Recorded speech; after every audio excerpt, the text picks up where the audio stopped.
página 132. A outra pedrinha, apresentada no dia seguinte à noite, quando os três de novo se reuniram, estava com a legenda: o batismo de Jesus. Zainer colocou-lhe a mão em cima, iniciando a revelação dos quadros que se iam desenrolando. Os mesmos quadros iniciais da viagem. A sua chegada à beira do rio, ao pôr do sol. Um homem cava a terra, tira uma pedra, quebra e apanha um pedacinho. O Senhor olha, mostra a outro homem, e este faz sinal de não. O outro cava mais, afunda o buraco e tira dali outra pedra, esta bastante clara. O Senhor olha, o outro homem também, e aprova. Agora sucedem-se os quadros. Mudam muito depressa. Pescadores isolados, vagamundos, meninos brincando, mulheres que lavam roupas, que apanham água, que fazem orações. Desabam aguaceiros e coriscos riscam as nuvens. Assim vão os quadros até que Zainer se alerta. Estamos, creio, no tempo. João Batista está metido na água e vai com uma peça, uma casca parece, derramando sobre muitas cabeças e dizendo palavras que eu não entendo. Agora muda-se o quadro e ele apanha a água do rio com as mãos em concha. Outros quadros surgem, um novo dia. Lá estão conversando os dois grandes vultos.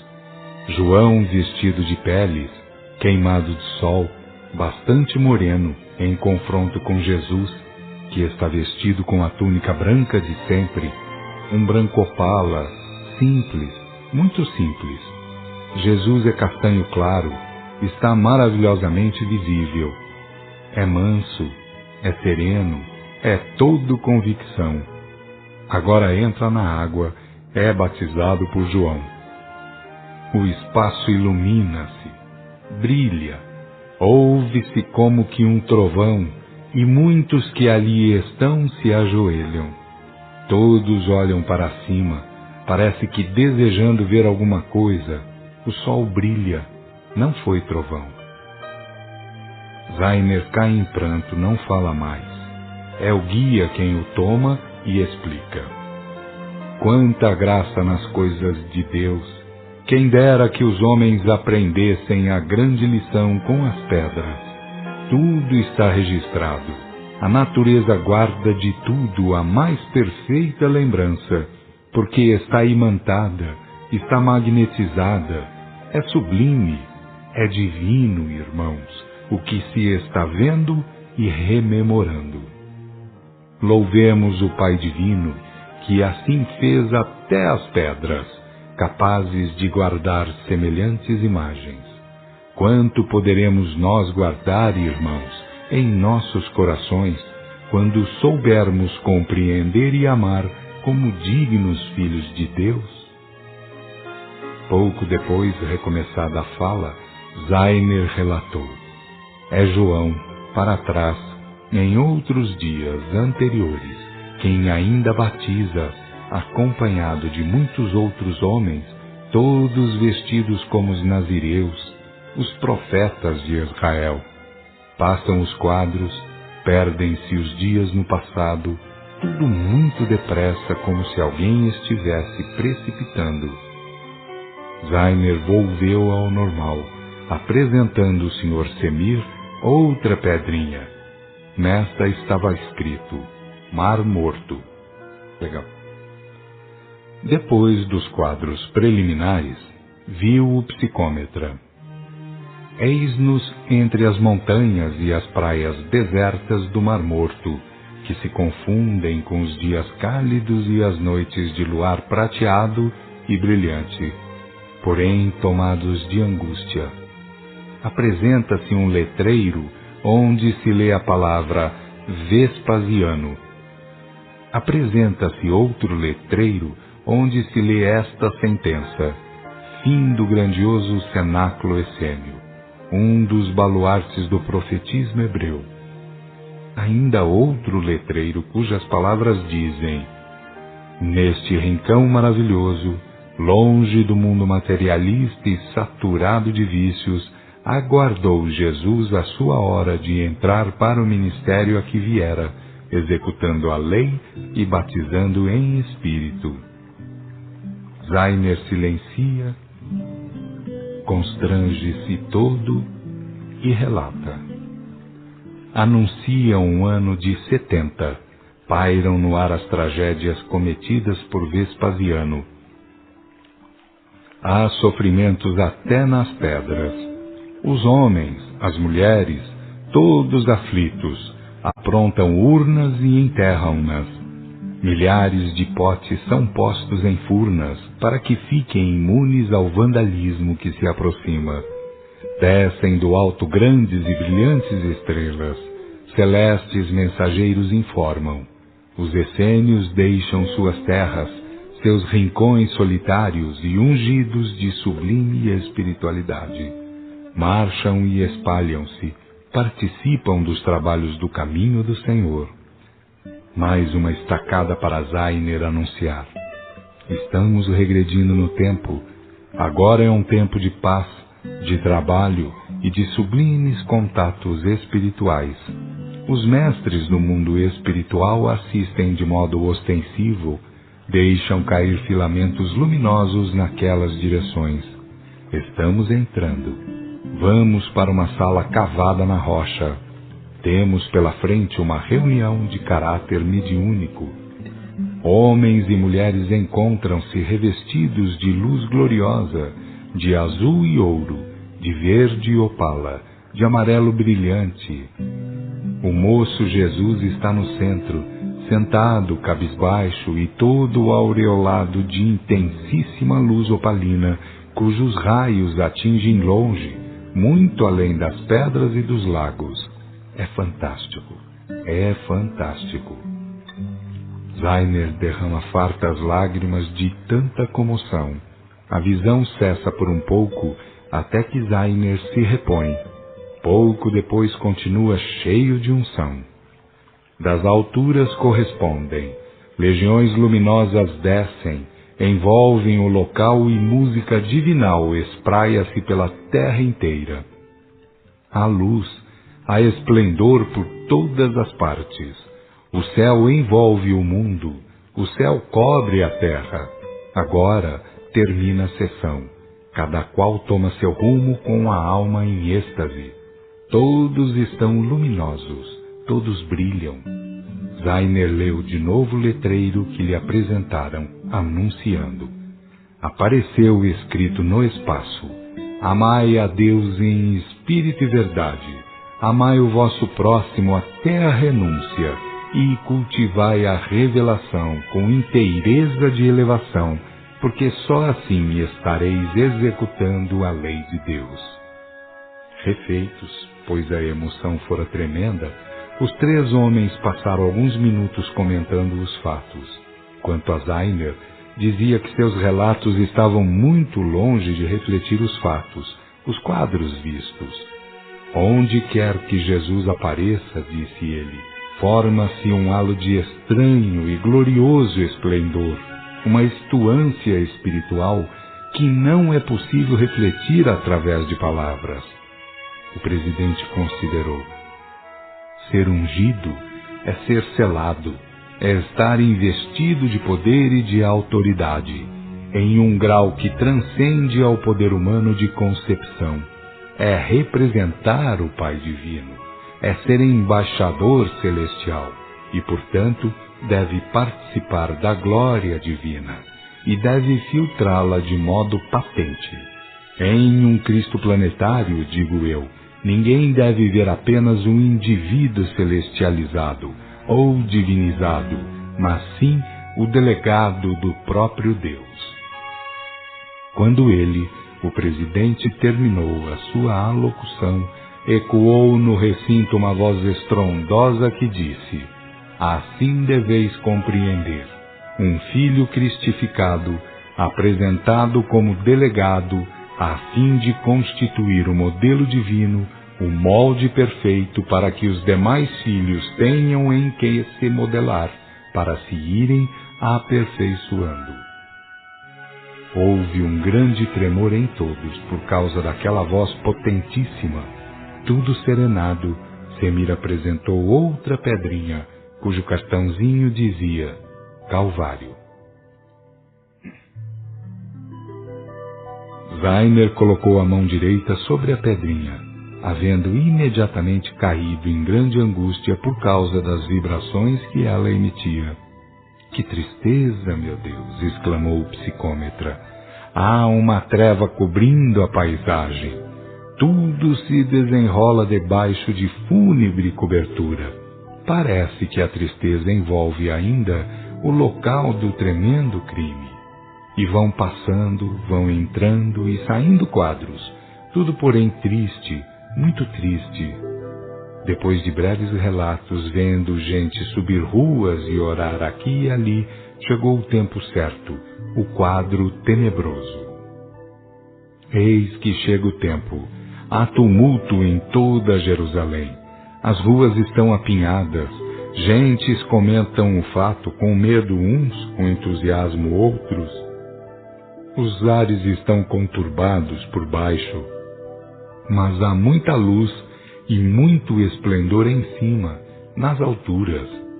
A terra está em trevas, mas no astral distante há festa entre os espíritos de eleição. Agora descemos, estamos diante do Calvário, estamos na frente de 3 cruzes, todas elas ainda ocupadas. Horror e trevas, prantos lancinantes de muitas mulheres, soldados aparvalhados, clérigos que olham aquilo com sarcasmo e raiva, autoridades que não sabem como agir. Zainer estacou, constrangeu-se todo e gritou: Meu Deus, estão pregando, crucificando, há gritos tétricos, há horror de morte em tudo aquilo. Como os quadros eram regressivos, logo após recomeçou. A multidão acotovela-se, Jesus caminha todo roto, todo sujo, todo maltratado, carregando a cruz nas costas. Tudo se mescla, tudo se divide.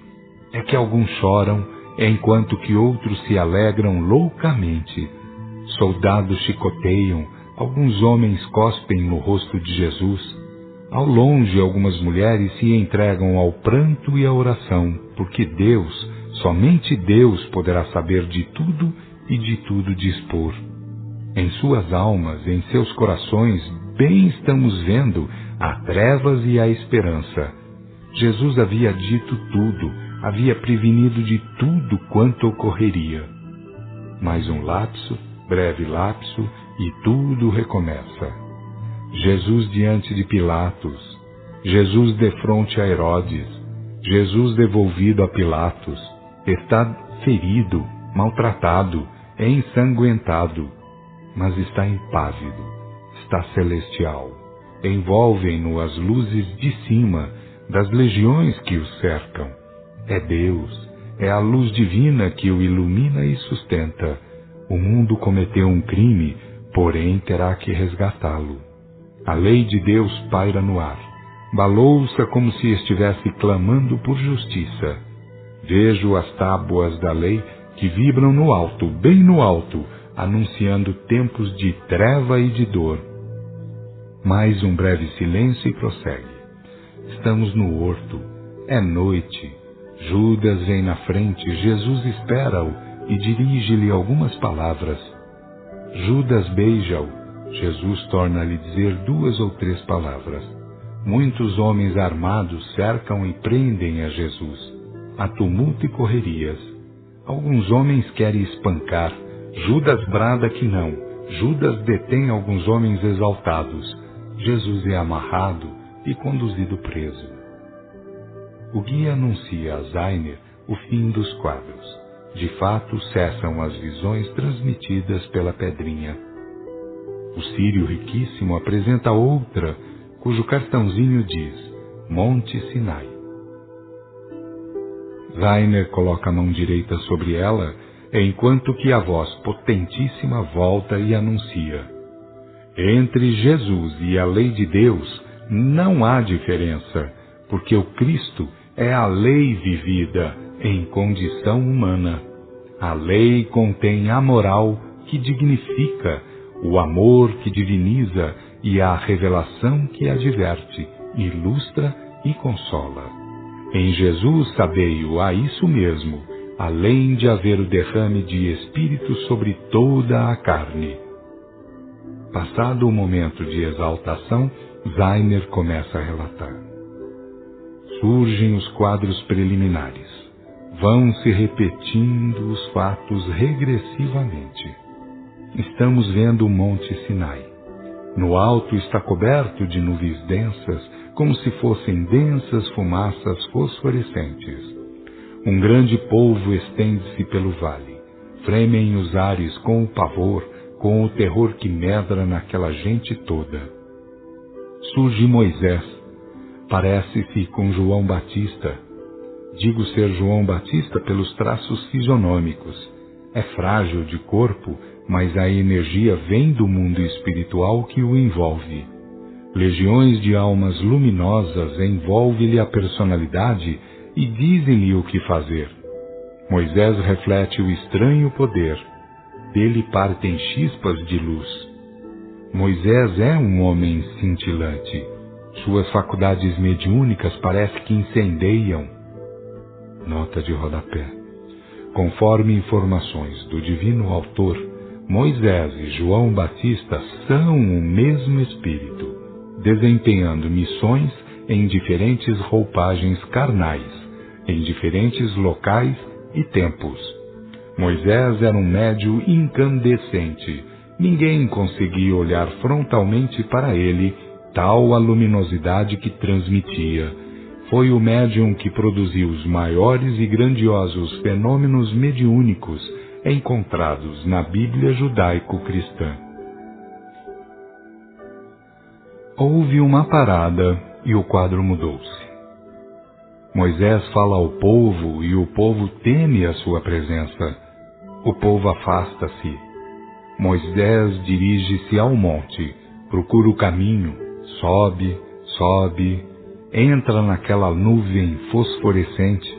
Sua presença causa movimentos reluzentes. Almas de escol cercam-no, motivo porque Moisés brilha. Há estremecimento nos ares e há muita alegria no plano espiritual. Zainer silencia para depois continuar. Moisés ajoelha e cai em oração. Das alturas um corisco fende os ares e um luminoso espírito fala a Moisés. Este se ergue, encaminha-se para um lado e apanha duas lajes, parece que preparadas. O grande espírito fala em voz como de trovão, enquanto Moisés escreve nas lajes. Parece que o trabalho é custoso, mas o profeta é tremendamente assistido. O grande espírito envolve o profeta e este risca a pedra com vigor e pavorosa força. Novo lapso e nova narrativa. Estão avisando, diz Zainer, que esta foi a segunda subida de Moisés ao monte. Afirmam que assim foi a lei, mais uma vez no seio de mais um povo, retransmitida aos homens. Dizem que a lei contém tudo, a moral, o amor e a revelação. Testificam que o Cristo foi a lei viva, contendo tudo quanto ela contém de modo teórico, e anunciam que nada mais será anunciado. Zainer é tomado pelo guia, que diz aos dois presentes: se alguém, irmãos, dizendo-se religioso de qualquer religião ou seita, não quiser estar convosco pelo fato de serdes discípulos do Cristo, ou da lei viva que contém em si a moral, o amor e a revelação, tende piedade desse alguém, pois ele estará fora da lei e do Cristo.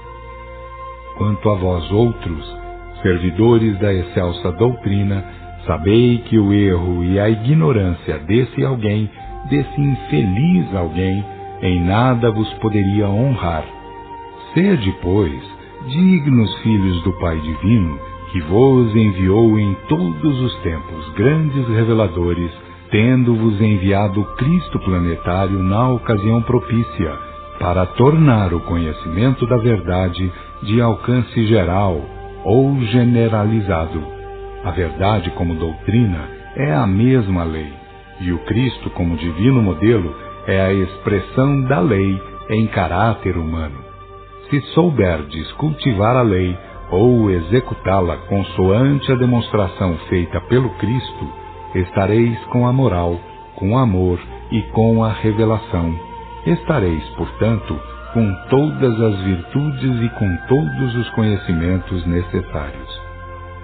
O presidente perguntou: podeis dizer algumas palavras sobre o espiritismo histórico? O guia respondeu: quem diz grandes revelações não diz grandes religiões. Infelizmente, sempre surgiram homens ou grupos de homens que transformaram as grandes revelações em obras de mercantilismo. Sabei, portanto, que os grandes iluminados sempre tiveram a lei de Deus por base de conduta. Sem lei não há virtude, e sem virtude não há autoridade. A verdade é o conjunto apresentado como doutrina. É por isso que o Espiritismo representa a ordem dada pelo Cristo planetário aos seus imediatos, em caráter de reposição das coisas no lugar. Nota de rodapé. O divino autor, como Kardec, cunhou o movimento inicial do século XIX na França, com o nome de Espiritismo. No século XX, voltou à carne como profetizado em obras póstumas e denominou o término do trabalho restaurador, divinismo.